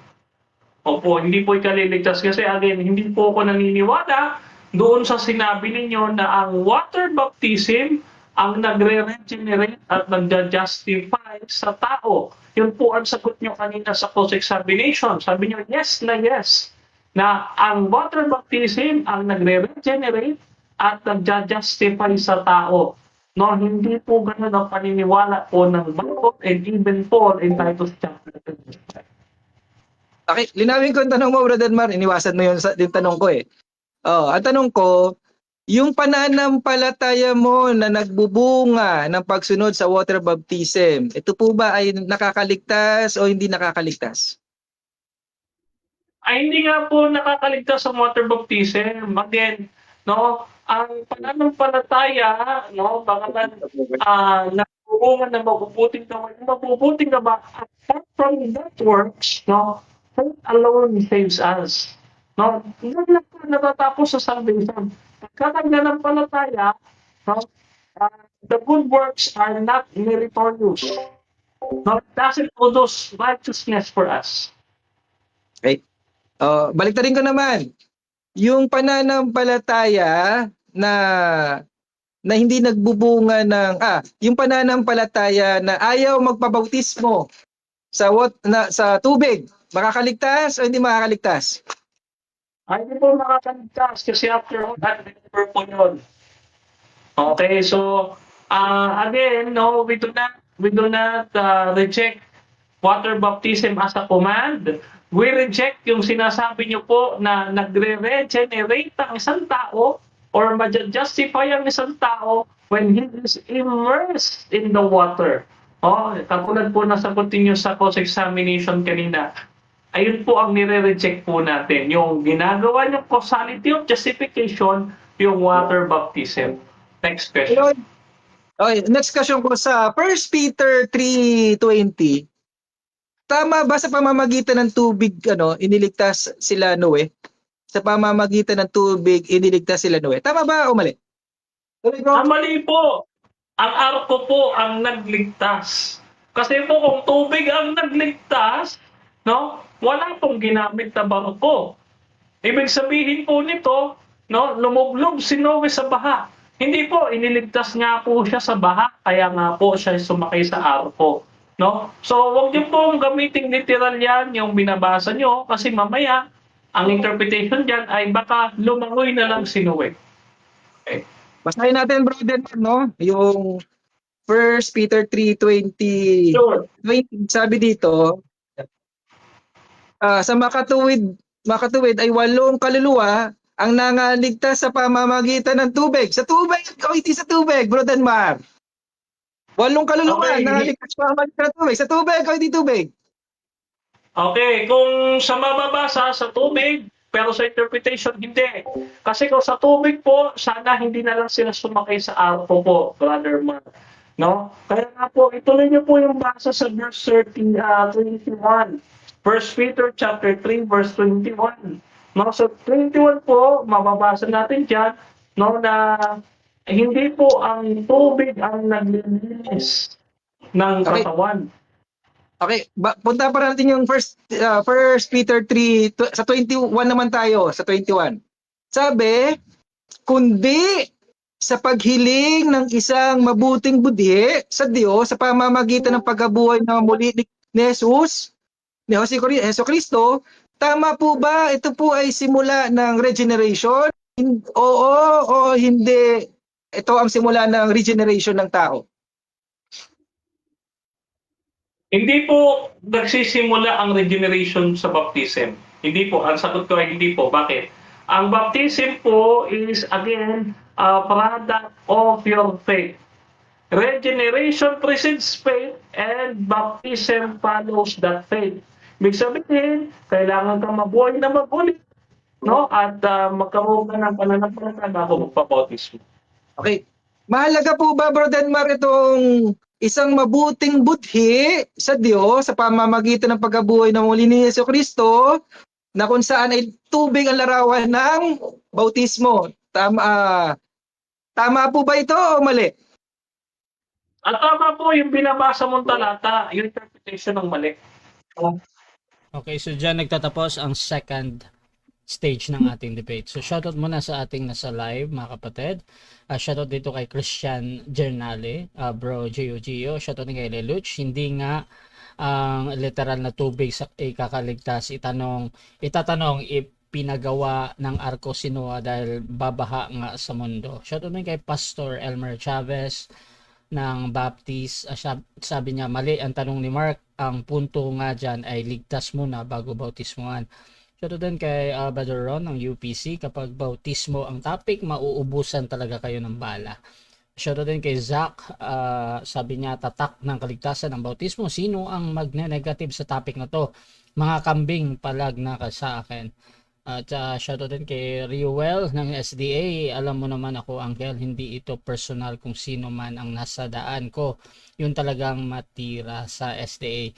Pa yan, tinitira kung man yan basta hindi na sa tama. Hope wag nyo rin akong strawman. Shoutout din kay Abraham Dioses. Shoutout din mga kapatid dito kay Pastor Jeramil Amlon. Bro Rasha, pwede ba kaming mag-debate sino ba yun? Ni Bro Markin. So mamaya usap tayo sa mga nag-challenge dyan. So, dako tayo sa final conclusion at mauna dito si Brother Denmar Santiago mga kapatid. Bilang negatibo sa ating paksa na mahalaga ang bautismo sa tubig sa kaligtasan. Brother Denmar ng Reform, your time starts now. Okay. So, ngayon po, no, ating pong babalikan yung ating yung ating proposition, no.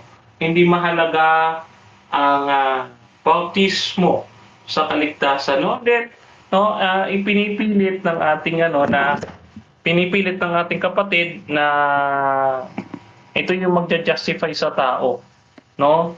Na ito yung magre-regenerate sa tao. Again po, ang usapan po dito, Brother Mark, katulad po na sinabi nyo kanina, no, nung first presentation, hindi ko po maintindihan kung bakit binitawan niyo po yun. No? Nung first presentation, anong nangyari, no, ay sabi niyo, naligtas muna sa pananampalataya. And this is the product of salvation, yung baptism.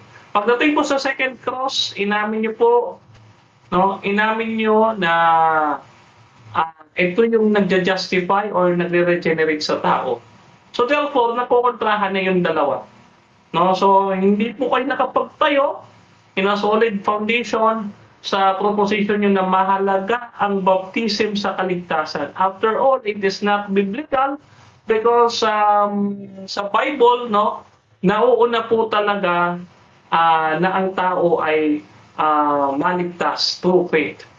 No, ito nga po yung sequence ng Reformed Soteriology framework, yung when you're dead in sins and trespasses, with God's mercy, Ephesians chapter 2 verse 5 to 6, no?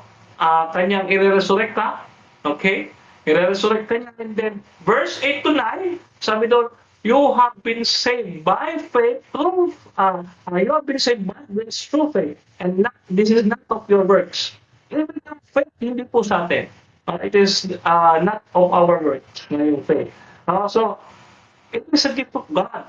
Okay? So, now, after that faith, doon pa lamang susunod yung bautismo. Okay? Na-instrument po tayo, no? Na-instrument tayo na sinasabi natin na ano nating sumunod. Na hindi natin kinikilala as a command yung baptism. Na-instrument tayo doon. So, again, pag tignan nyo po sa 1689, Baptist Confession of Faith, no, we believe that it is a necessity. Ang pag-uusapan natin, command. Wala pong ligtas ang hindi susunod. Okay? Wala po tayong contention doon na yung ligtas, susunod o hindi, ligtas nga po eh. Pero pag sabihin mo na requirement o condition for salvation yung baptism, yan po ang mali. Okay? Ayan po ang inyong pinatunayan sa second cross. Ang sabi nyo, kailangan i-immerse ang tao para maligtas, para ma-justify, para ma-regenerate through the water baptism. Kayo po nagsabi. Ang sabi nyo, yes na yes. Idinidiin ko po yan. For the record, nandyan po yan sa second cross examination. No? Hindi nyo po may tatanggihan. Recorded po yan live at napanood ng mga tao po yan. So, eto po, Brother Mark, sa huling pagkakataon, no, aking po ikaw iniyayahan, no, na i-refute yung thief on the cross kasi parang iniiwasan nyo po. This is unresolved doon sa aking itinatayo na argument sa inyo na itong tao ito naligtas. And then, how about yung mga verses na binasa natin mula sa Acts 2, Acts 10 na ginamit niyo, na Acts 8 na nauna po munang naniwala, or those who believe, those who call in the name of the Lord shall be saved. Nauna po talaga yung maligtas ka bago magpabautismo. Time na ba, Mr. Moderator? Time na? Oh. So, okay. So, nauna po muna yung maligtas ka through your belief, no? Bago po nagpabautismo. Hindi po bautismo muna, bago ka naligtas. Again, Brother Mark, no? Wag mo po kami instrument. I hope, I and I believe bago matapos itong debating ito, makitama mo po yung mga instrument, argument, no, na wala naman po sa 1689 Baptist Confession of Faith. No, sana napag-aralan niyo ito. Kasi kung hindi niyo po napag-aralan at kung aaminin niyo po, hindi niyo po nabasa yung Confession of Faith, yan po yung malaking butas sa inyong pinapatunayang proposisyon. No, hintay ko mo. Sasagutin niyo yan.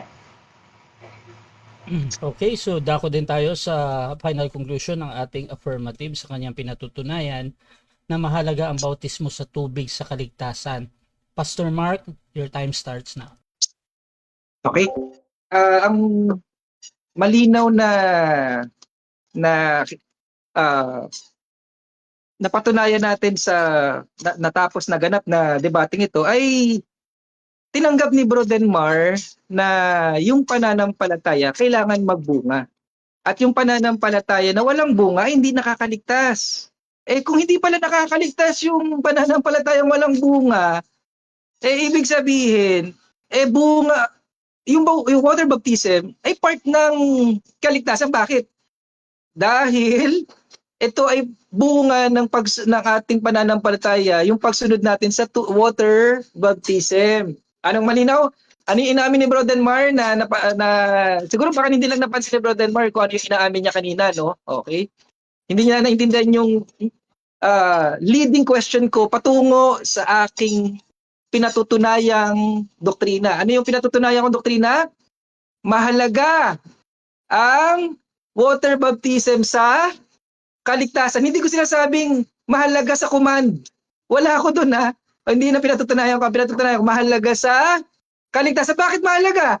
Inamin ni Bro Denmark kanina na yung pananampalataya na hindi nagbubunga ay hindi nakakaligtas.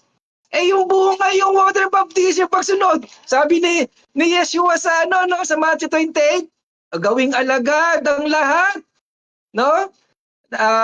Bautismuhan, di ba? Ang lahat at gawing alagad. Kailangan nating sundin at magbunga ang ating pananampalataya. Kaya malinaw na mahalaga po talaga pala ang water baptism. Bakit? Kasi ito yung bunga ng ating pananampalataya. Tapos punta natin yung pinalalabas ni Bro Denmar na pinaparatangan ko siya na na kailangan mo nang mabautismuhan para maligtas. Wala po kung gano'n ano ang ibig sabihin nito? Bakit nagpupunta na lang siya sa sa pagiging pamamaratang at pagiging strawman? Bakit? Bakit siya napupunta sa gano'n? Kasi nakikita natin yung kahinaan ng kanyang posisyon na kung saan hindi mahalaga ang water baptism sa kaligtasan. Marapakaraming talata akong binigay, gaya nung kanina, ang isa sa mga talatang inaano niya, yung first Peter 3:21. Yun sa 20, di ba? Tubig, sa pamamagitan ng tubig, iniligtas. Pag binaba natin yon ng 21, ano sabi daw? Sabi daw yung bautismo, hindi naglilinis ng karumihan, hindi pala may narinig ako kanina, naglilinis ng ng libag, hindi daw eh. Hindi daw nililinis yung libag, bro. Ang sabi dito, bro, kundi sa paghiling ng isang mabuting buthi sa Diyos sa pamamagitan ng pagkabuhay. Mahalaga po ba yung malinis na buthi sa Diyos? Ay, napakahalaga po yan. Napakahalaga. Huwag nyo naman baliwalain. Essential po talaga ito, yung bautismo sa tubig. Napakahalaga. Kaya nga, pag may Espiritu Santo at nananampalataya ka na hindi na kaya hadlangan, na nababanggit sa Acts 10 at Acts 8, sinabi ni pahayag ni Peter at ni Felipe. Ano yung malinaw na nangyari? Ano yung patunayan ko sa debating ito? Importante po yung bunga. Bro Denmar, hindi lang po to bautismo. Actually, hindi lang naman bautismo ang dapat nating dito eh. Hindi lang naman bautismo ang dito, ang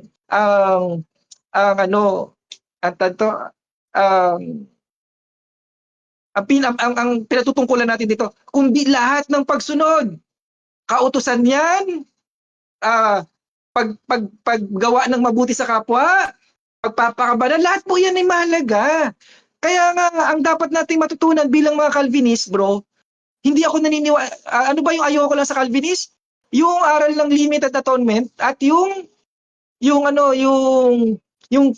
faith alone nila, ay talaga namang para bang inaalis na talaga, binabaliwala na yung gawa.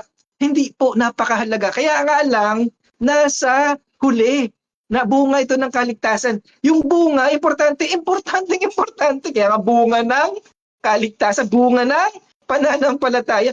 Aalisin mo yung bunga, patay. Di ba, linaw ng James? Patay yan eh. Kaya, hindi siya nasa unahan bago maligtas, pero bahagi ng kabuuan ng kaligtasan. Bahagi siya ng kabuuan ng kaligtasan. Bagamat hindi siya nasa unahan, bagamat nasa huli siya, pero bahagi siya ng buong kaligtasan. Salamat.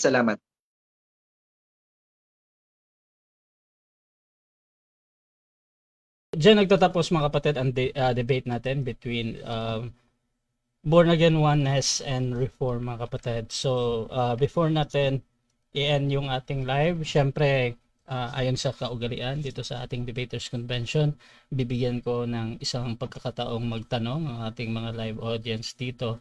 At meron namang pagkakataon ding mag-react yung kabilang panig doon sa sinagot. Sino yung gustong unang magtanong sa ating debater? Bro, Ah, Jeramel. Pastor Jeramil, ng Gold, sino yung tatanungin mo? Si si bro. Pastor. Ito yung tanong ko. Correct mo na ako kung mali yung pagkarinig ko kanina. Kasi sabi mo kasi kanina na kahit hindi pa nabautismuhan yung tao, the moment na sumampalataya siya, ay ligtas na siya. Kasi nakikita ng Diyos yung totoong pananampalataya ng isang tao. So, meaning, kapag totoo ang pananampalataya, ay talagang magpapabautismo. So, yun ang argument. Correct me if I am wrong, pero yun ang Yes, narinig. Pero ito yung tanong ko, bro. Ito yung tanong ko. Premise pa yun. Ito yung tanong ko. Kailan ba ma-regenerate yung tao based sa John 3:5? Nung nabautismuhan siya sa tubig o nung sumampalataya siya? Okay. Ang sagot dyan, bro, Jeremil, nung oras sa sumampalataya, nagsisimula, pero proseso yun, bro. Proseso ang paglilinis ng Diyos. Kaya, kung hindi mo susundin yung mga utos ng Diyos, ang hindi natutupad sa iyo yung kabuuan o kaganapan ng regeneration kasi proseso yun eh. Hindi yan pagkatanggap mo regenerate ka na automatic na para bang tawag dito ang tawag ito hindi ka na magkakasala etc. Simula ito ng malinis na budhi sa pamamagitan ng pagkabuhay ng mulit ni Kristo. Sabi nga sa 1 Peter 3:21 na kung saan nagsisimula na. O proseso siya. Pero tandaan po natin, ito malinaw dito, na kung saan yung kaligtasan tiyak na. Oo. Hindi ka nasa kamay ka na ng Diyos, hindi na mawawala 'yun. O hindi ka na mawawala.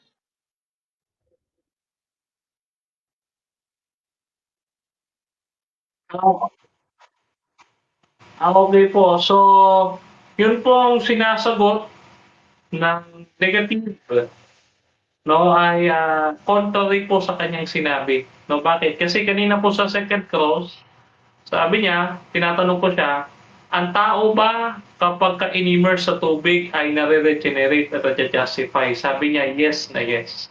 So he believed that it is the instrument of regeneration and justification, yung water, but somewhat, ang sabi ng binanggit niyang 1 Peter chapter 3 verse 21 and Titus chapter 3 verse 5, it is according to the mercy of God.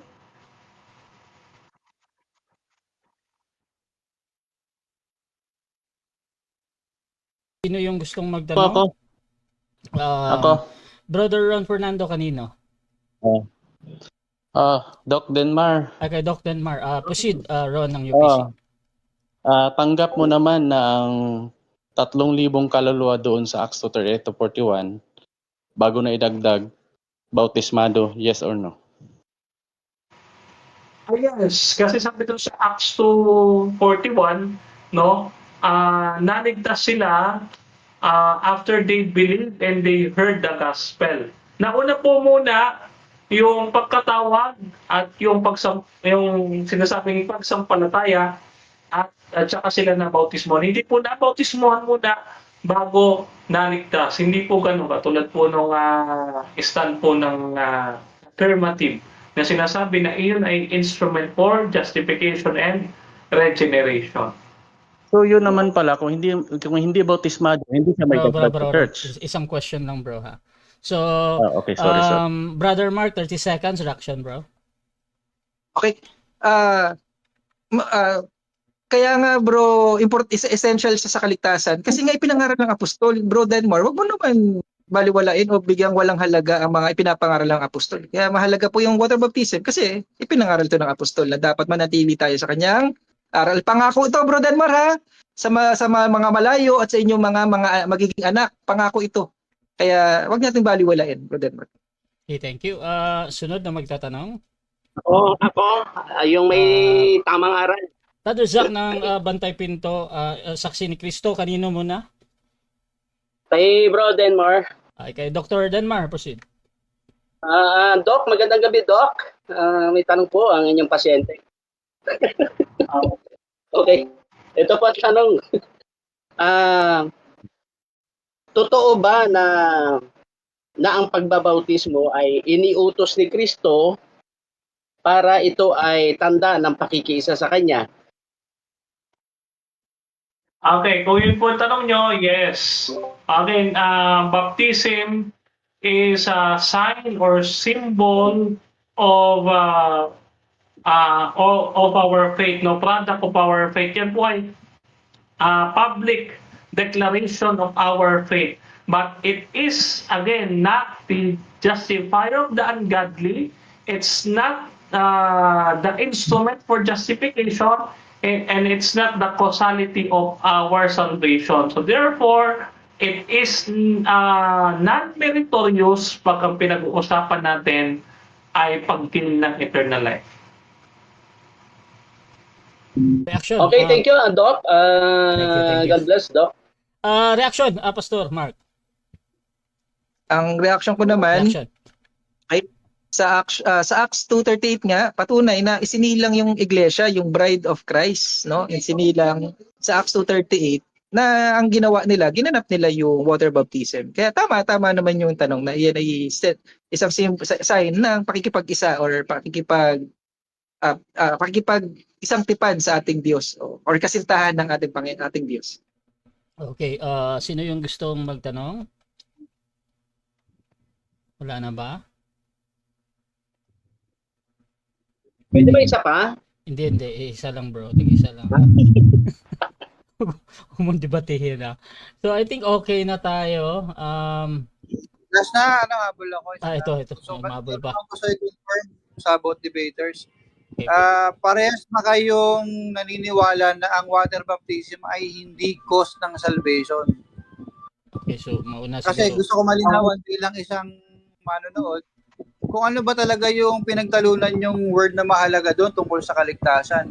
So, ang question ko, para magbigay linaw, yung bang ibig sabihin nyo nung mahalaga doon, yung ba ay ibig sabihin ang water baptism ay cause ng salvation o hindi ito cause ng salvation? Mauna siguro si Sino mauna? Brad Denmar. Okay. So, ako daw mauna. Okay. So, sinasabi ko po sa ating pagtatayo na hindi po mahalaga ang water baptism sa kaligtasan.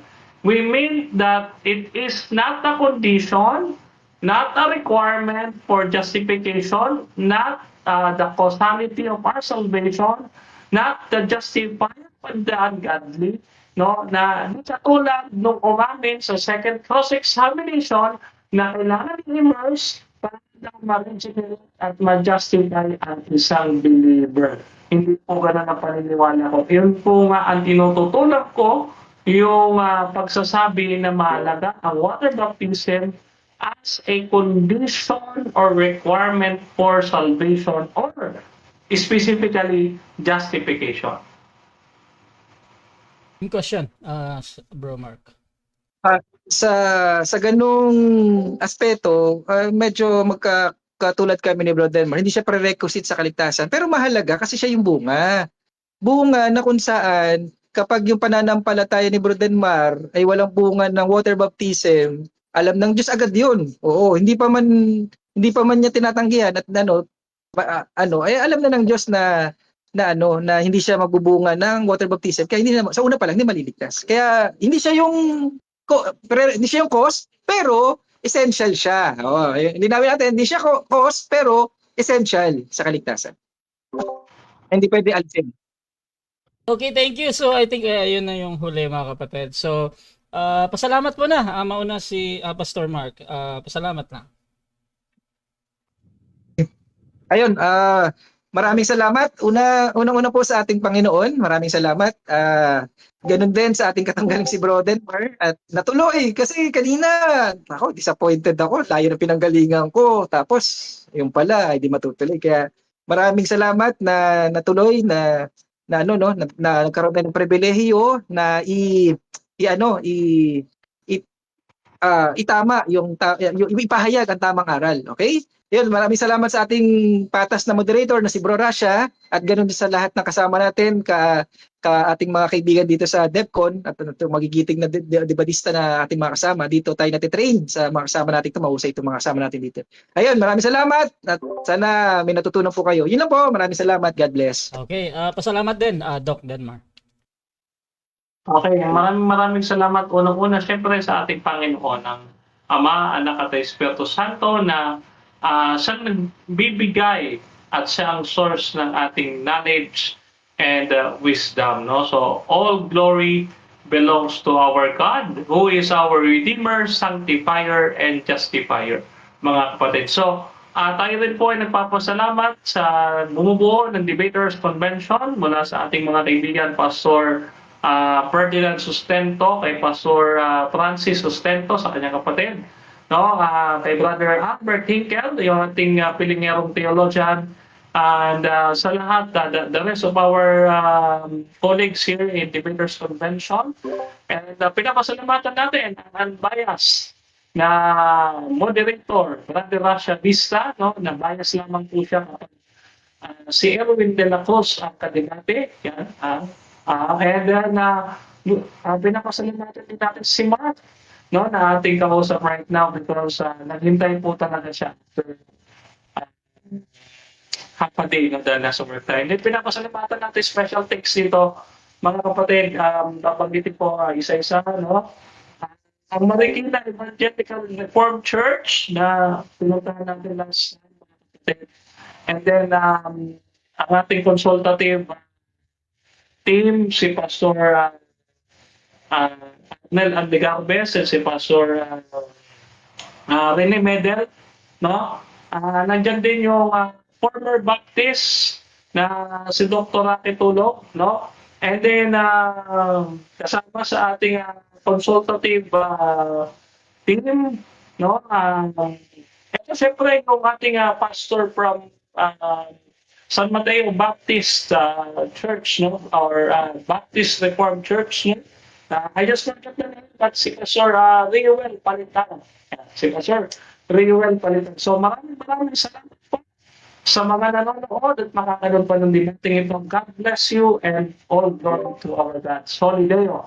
Lord. Okay. So, Rasha TV, gusto nyo magpasalamat sa lahat ng sumusuporta at laging naniniwala pa din sa ating pagmamoderate. Kung gusto nyo sumali sa ganitong gawain or magkamon man sa dalawang ito, so meron tayong hamon dito, lalong-lalo na kay Brother Mark. So, ang hamon dito kay Fernando Camacho ng Seventh-day Adventist. Meron ding hamon dito kay Brother Denmark, kay Reuel Celebra ng SDA, at meron ding hamon kay Ruben Hankilada ng Seventh-day Adventist. Meron ding mga hamon dito gaya ni Pastor Elmer at nandito din lahat-lahat. So basahin nyo mga kapatid, ang daming hamon dito sa ating debate. Ayan. So pwede nyo akong gamitin as moderator sa ating pag-uusap basta sumasang-ayon lang kayo sa lahat ng patakaran dito sa ating platform mga kapatid. At by the way, gusto kong ugaliin natin mga kapatid na gamitin ang platform ng Debaters Convention as one of the member dito mga kapatid, na magtatanong po yung lahat ng magagaling na debatista sa iba't ibang pananampalataya gaya ng mga nasa loob mga kapatid. Nandito si Pastor Eric Villanueva mga kapatid ng CJCLS.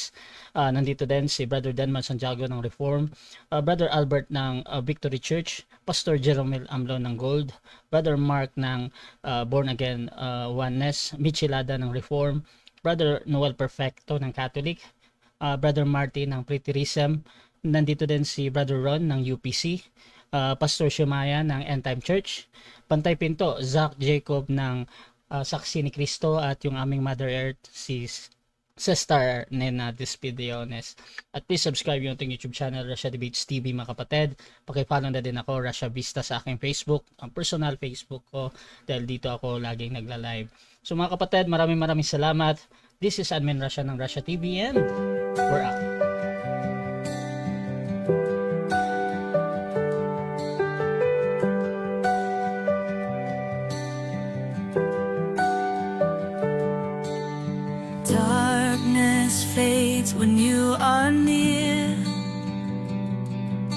Your light breaks through our deepest fear.